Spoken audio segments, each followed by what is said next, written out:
British အားလုံးပဲမင်္ဂလာပါရှင်ကျမတို့ channel လေးပြန်လည်ကြိုဆိုလာရပါရှင် British Tutor Cloud တင်ဆက်ပေးမယ်သတင်းကြောင်းလေးကတော့ကျေးဇူးမင်းသားအောင်ရဲလေးနဲ့မိသမီးမေမြင့်မှုတွေရဲ့လက်ထက်မင်္ဂလာသတင်းတွေပဲဖြစ်ပါတယ်မင်္ဂလာပါ British တွေလူပြိုကြီးအောင်ရဲလေးကတော့မကြခင်အချင်းတွေမှာလက်ထက်မင်္ဂလာပွဲကြီးကျင်းပတော့မယ်လို့ British တွေကိုအသိပေးလာပြီးဖြစ်ပါတယ်အောင်ရဲလေးကတော့ British ကြီးချစ်တဲ့မိသမီးလေးမေမြင့်မှုနဲ့လက်ထက်မင်္ဂလာပွဲကျင်းပတော့မယ်လို့ဆိုထားပါတယ်သူတို့နေရာဘက်ကနေဘလို့ချစ်ကြိုက်သွားပြီးလက်ထပ်ဖို့အထိဘလို့ဆုံးဖြတ်တယ်လဲဆိုတာကိုအောင်ရဲလေးကပဲအပွင့်လေးဆုံးပြောပြလာခဲ့တဲ့ဖြစ်ပါတယ်။အောင်ရဲလေးကဗီဒီယိုခစ်ကလေးကအောင်မြင်ခဲ့တဲ့မင်းသားဖြစ်ပြီးအခုအချိန်မှာတော့ရုပ်ရှင်စကားတွေတိတ်မရဖြစ်ခဲ့ပေမဲ့ကြော်ညာတွေမှာအောင်မြင်နေဆက်ဖြစ်ပါတယ်။တစ်ဖက်မှာလည်းမင်းသမီးမင်းမြင့်မှုကတော့ဇလန်တွဲတွေများစွာနဲ့အတူရုပ်ရှင်စကားကြီးတွေမှာပါရိုက်ကူပြီးအကယ်ဒမီဆုကိုရရှိသွားခဲ့ပြီးဖြစ်ပါတယ်။အောင်ရဲလေးနဲ့မင်းမြင့်မှုတို့နှစ်ယောက်စလုံးကအနုပညာကိုစူးစမ်းနေကြပြီးသူတို့ရဲ့အခြေအနေနဲ့ပတ်သက်ပြီးကောလာဟာလာတွေရှိပေမဲ့အတီးပြုထားခြင်းလည်းမရှိခဲ့သေးပါဘူး။အောင်ရဲလေးကခရိုနီတစ်ထေးမှချစ်တယောက်နဲ့ချစ်နေတဲ့လို့သတင်းတွေထွက်နေသလို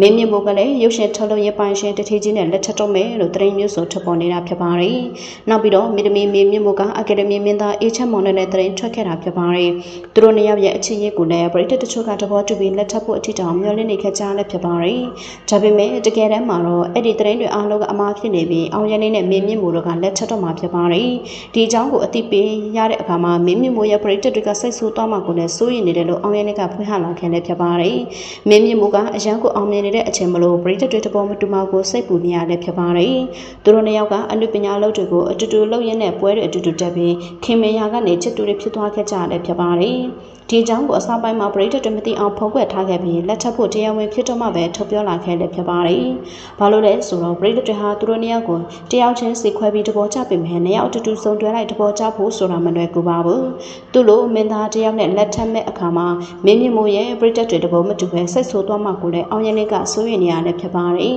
။ဒါပေမဲ့အောင်ရနေကတော့လူပြိုကြီးဖို့ကိုဆွတ်လွတ်ပြီးမကြခင်အချိန်အတွင်းမှာလက်ထပ်မင်္ဂလာပွဲကြီးကိုကျင်းပတော့မှာဖြစ်ပါတယ်။မင်းမြင့်မိုးကလည်းအကယ်ဒမီလည်းရရှိထားပြီးအရန်ကိုအောင်မြင်နေတဲ့အချိန်ဖြစ်ပေမဲ့လက်ထပ်ပြီးမှအနုပညာအလုပ်တွေကိုလည်းဆက်လက်ပြီးလှုပ်ဆောင်သွားမယ်လို့သိရပါတယ်။ထင်မှမထားတဲ့စုံတွဲလေးဖြစ်တယ်မလို့ပရိသတ်တွေကလည်းသတင်းကိုတော်တော်လေးကိုအံ့ဩနေကြလည်းဖြစ်ပါတယ်။နုပညာရှင်မင်းသားမင်းသမီးတွေအချင်းချင်းချစ်ကြတာကအဆန်းမဟုတ်ပေမဲ့အောင်ရနေနဲ့မင်းမြင့်မှုတွက်ဖက်ဖြစ်လာလိမ့်မယ်လို့ဘယ်သူမှမထင်ထားခဲ့ပါဘူး။ဒါပေမဲ့အနုပညာရှင်တွေကလည်းသူတို့ရဲ့ဘဝကိုစိတ်ချရွေးချယ်ခွင့်ရှိတာမလို့အောင်ရနေနဲ့လက်ထပ်တော့မယ်ဆိုတဲ့မင်းမြင့်မှုရဲ့ဆုံးဖြတ်ချက်ကိုလည်းလက်ခံပေးရမှာဖြစ်ပါတယ်။